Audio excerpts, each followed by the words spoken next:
Have you ever gone shopping, checked the price tag on something imported, and thought, wait, wasn't this cheaper last month? Well, what if I told you the reason might have nothing to do with the company, and everything to do with a war you can't even see? No, not a war with tanks and soldiers. I'm talking about a tariff war. Hey there, if you're someone who loves understanding the world around you, especially how global politics and economics shape our daily lives, hit that subscribe button and tap the bell icon. I break down complex topics in a way that actually makes sense. First things first, what exactly is a tariff? A tariff is basically a tax. But not just any tax. It's a tax placed by a country's government on imported goods. That means products coming in from another country get hit with this extra cost. Let's say country A imports shoes from country B. If country A adds a 30% tariff on those shoes, then every pair of shoes from country B just got 30% more expensive. Who pays for that? Usually, you, the consumer. Now, why would a country do this? The main reason is protectionism.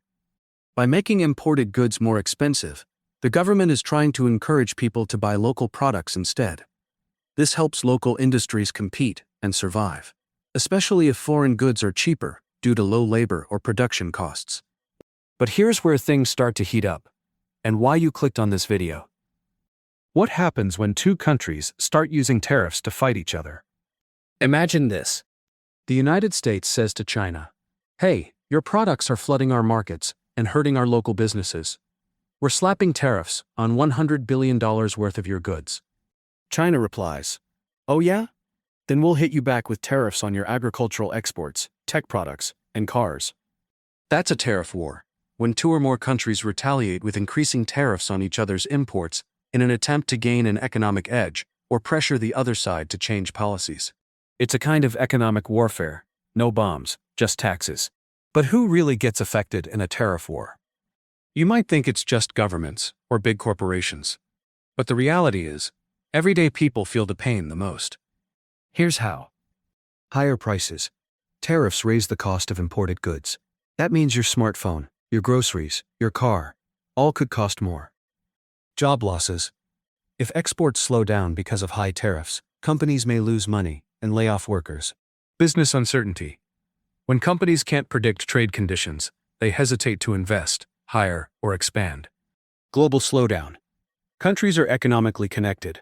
A tariff war between two major economies, like the US and China, can drag down the whole global economy.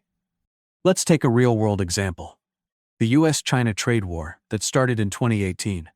The US imposed tariffs on hundreds of billions of dollars worth of Chinese goods, everything from steel to electronics.